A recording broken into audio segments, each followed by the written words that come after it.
British Spy Stories. Season 6. Counter-Strike. Episode 23.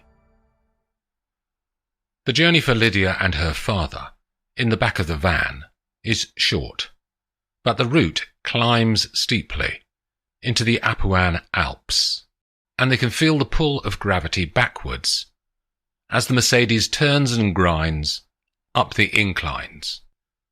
In the marina, Kurigin had produced a second black cotton bag and a second pair of handcuffs, and Alexei had allowed himself to be hooded and shackled to ensure his daughter's safety. As the vehicle comes to a standstill, the two prisoners are unaware that they're in the hillside village of Kolinata. They are bundled out of the van and hurried through a battered oak door before it slams shut behind them. They are led to a cellar by Samuel. Then he removes the bags and unties their hands. The room is 20 feet by 10. There are 2 beds, one on either side, and an old square table on the end wall, but there are no chairs. Light only leaches in from 2 windows that have bars on them, but they do show the mountains in the distance.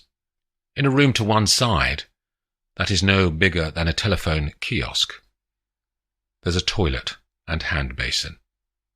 Alexei wants to ask many questions, but knows that it's only Kurigin who will be able to answer them, so he doesn't ask the boy.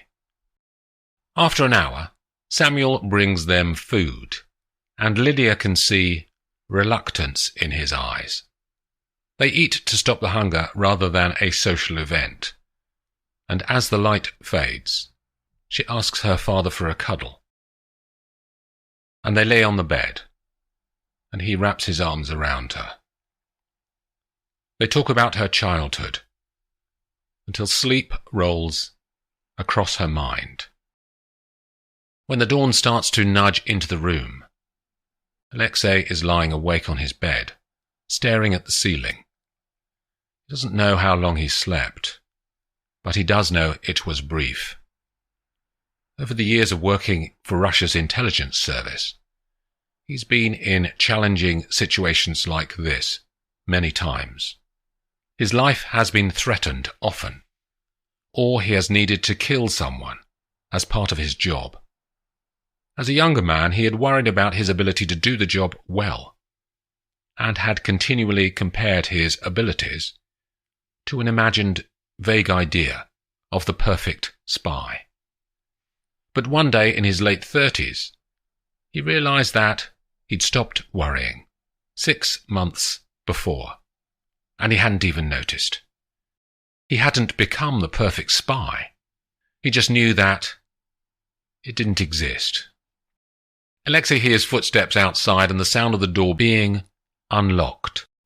Samuel comes in without words and places meat, cheese and water on the table. As the boy turns to leave, Alexei says quietly, "I want to talk to Kurigin. I have a deal for him." One of Alexei's most effective techniques when dealing with people has been to light the blue touch paper and stand back. In that way, they feel that they are in control of the events that unfold. He's expecting Samuel's return, and he finishes half of the food, leaving the rest for his sleeping daughter. Then he waits. The boy has a set of handcuffs in his fingers when the door opens again. Alexei holds out his wrists without being asked, and Samuel clicks the latches solemnly. They walk out to a stone passage and ascend a staircase that ends in sunlight. An open door sits ajar at the top of the steps, and beyond that, Alexei can see a veranda on the flat roof of the rooms below. Samuel stops at the doorway and steps aside to allow Alexei through. The view from the veranda shows the uplands around them and a higher peak to the east of Kolinata. "That's Monte Sagro," says Kurigin, pointing to the mountain. You see how it shines white? That's the marble this area is famous for. Alexei can't think of a response, as his mind is full of negotiation tactics. I used to come here as a child, Korygin continues. I'm Polish, did you know? He turns to Alexei, who opens his eyes ever so slightly. We lived in Warsaw. Industrial, it was. My father worked in the shipyards. A hard man. A black marketeer. Dead at 50. The crane collapsed on him. Only afterwards, at the funeral, did I realize that people wanted to know him because he could provide them with contraband. He was valued by them for what he could add to their lives. It's how I've lived my life, too. Alexei waits for a few seconds to give the other man's mind time to complete its cycle of memories. I have a deal for you, he says, after a pause. What are they paying you to return me to Moscow? That's a private arrangement. Did they tell you why they wanted me hunted down like a dog after years of loyal service to our country? Your country, not mine. Korygin turns to look at him. I don't associate myself with any one place. That's why I can be all things to all men. Did they tell you why I'm a wanted man? Korygin shakes his head. I stole something valuable, says Alexei. Something that could be valuable to both of us. The Russians have a new army tank that they've been developing for 5 years, the T-99. I have the X-ray scans for it, and have already spoken to the British about purchasing those plans for 10 million euros. You and I could share that money. Alexei can nearly see the thoughts moving inside Korygin's head. As you're stateless, he continues, my money is as good as whatever Moscow is paying you to deliver me. Where are these X-ray scans? Korygin's interest is piqued. In a secure location in Florence, just a few hours away from here. I bribed a man in the tank factory in Niger in the Urals to make them for me. What's my guarantee? Says Korygin. I'll give you half of the scans in exchange for my daughter's freedom. When I sell the scans to MI6, we split the money and both give our half of the X-rays to them. What about your freedom? Once you have half the scans, we're inextricably linked, Korygin. I'm not going to run because you will have as much control as I do over getting the cash, says Orlov. We'll be business partners, not prisoner and jailer. Korygin turns back to look at the white mountain in the distance again. You'll make 5 million for yourself, continues Alexei, behind him. I'll wager that's a great deal more than Moscow is paying you to hunt me down. If I did agree to this idea, what's to stop you killing me afterwards? I researched you when I got this job. You have a reputation, in intelligence circles, of using death as a panacea. You have my word, says Alexei, as one outsider to another. I have nothing against you. I want to get out of all this. That's what I'll do with my half of the money. Leave. Disappear. You have no need to be concerned that I will be lurking around a corner somewhere, ready to pounce. Life's too short to hold a grudge. Korygin continues to trace the outline of the landscape with his eyes. After what seems like too long to Alexei, Korygin turns back to him. I agree, but we'll collect the scans today.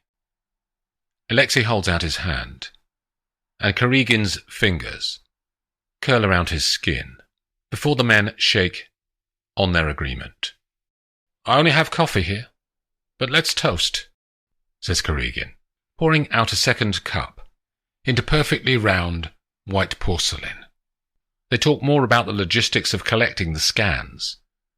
Then Alexei wants to talk to his daughter. She stays under lock and key until I have the scans in my hand, Alexei. Korigin's eyes have an unmoving authority. Of course.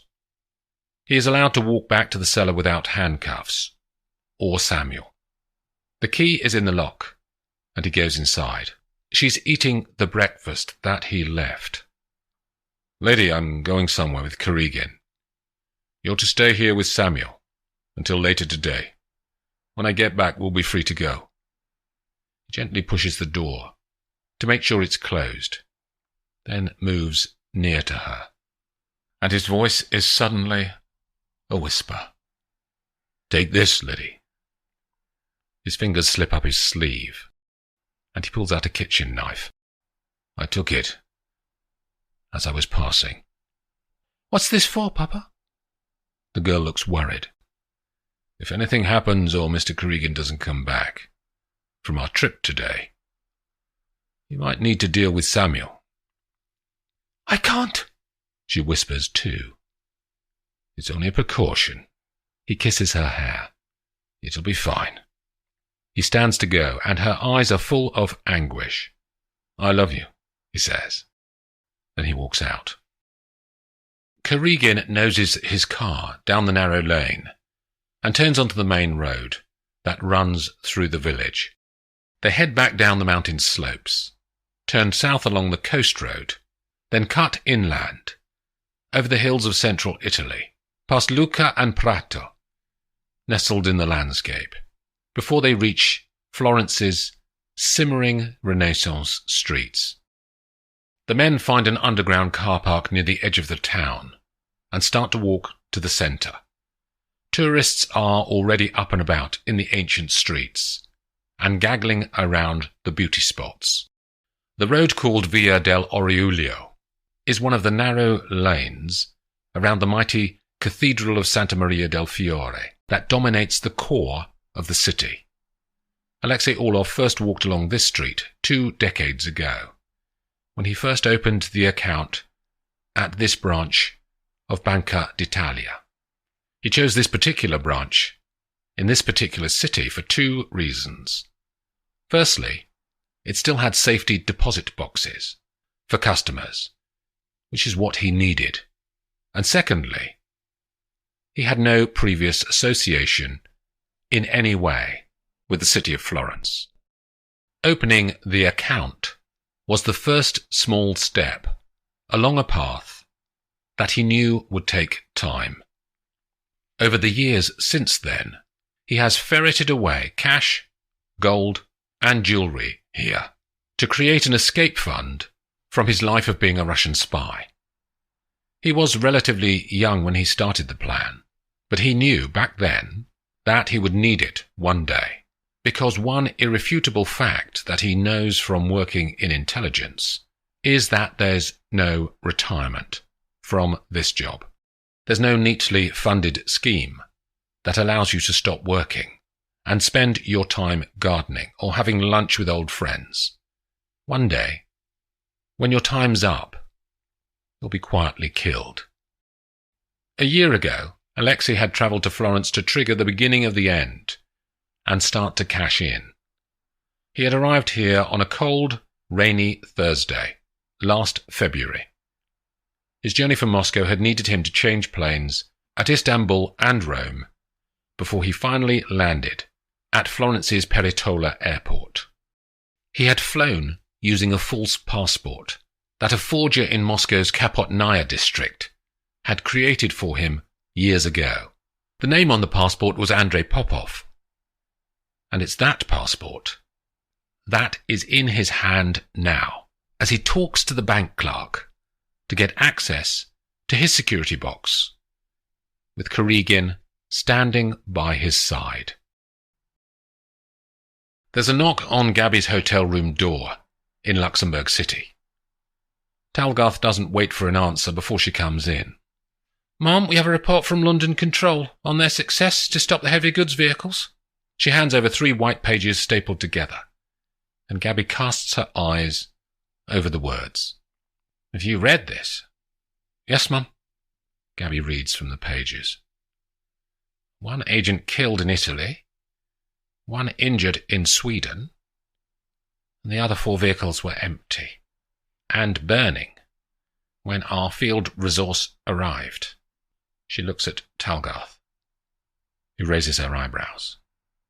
A shit show. They recovered the trailer in Sweden, Mum. One part of the machine is out of Orlov's hands, only to be remanufactured. Gabby's voice is thick with disappointment. What do we know about the component in Sweden? It's the control unit, Mum, says Talgarth. It regulates the processor intensity of all the data transfer off the X-ray scans. Tech branch have stripped it down, and I've estimated it will take 2 weeks to refabricate from raw materials. That gives us something, but one thing's clear. We need to go to Moscow. If the control unit arrives in 2 weeks, and the other components are all assembled, Orlov can create the cloned parts. You saw the lights of the routes on Raban's wall map. They're all going to Russia. Can we operate inside Russia, Mum?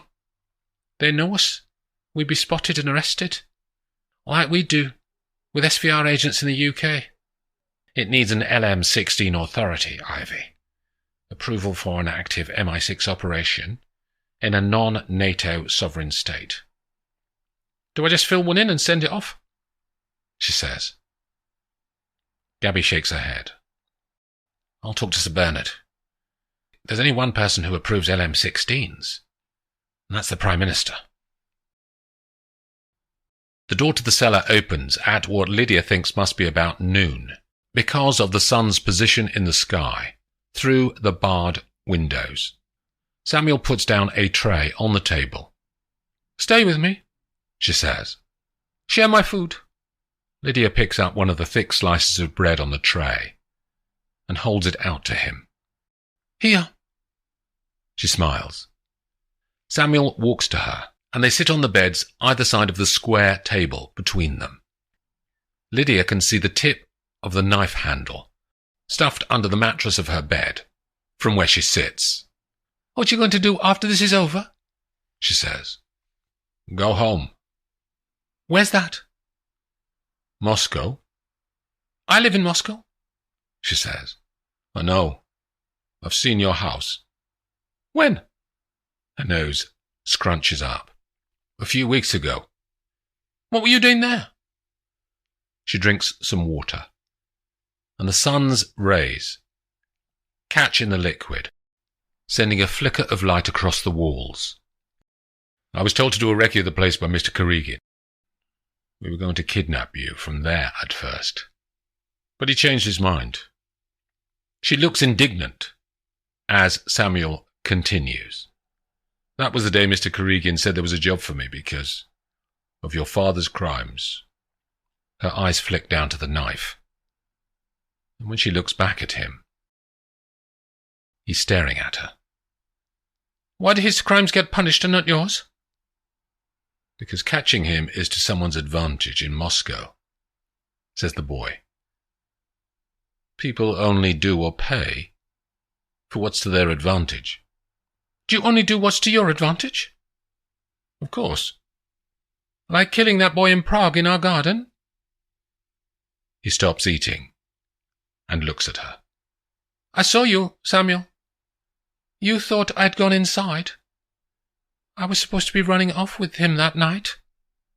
I saw you hit him and drag him away. He never answered his phone again. You killed him, didn't you? He is silent and still. Were you jealous of him? She says. Because I liked him. She bites into bread and watches him as she chews. You'll never have a girl like me, Samuel. He is fast, but she is faster. He lunges for her, but the sun catches the blade of the knife in her fingers, and she holds it out in the air towards him. Give me that, you're not supposed to have it. His voice seems different to her when he's angry. You'll have to take it off me, she says. But I warn you, I've got a black belt in karate at school last year. They move around each other, slowly.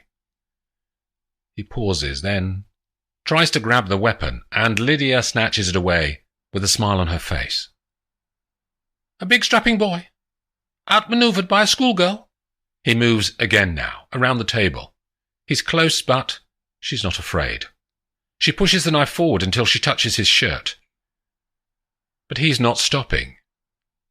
She stabs and feels pressure on the knife's handle as it cuts his skin. He stops as the pain registers, but she pushes her knife further. But it's only 1 second later that she feels the force of his fist on her head. Then everything goes black.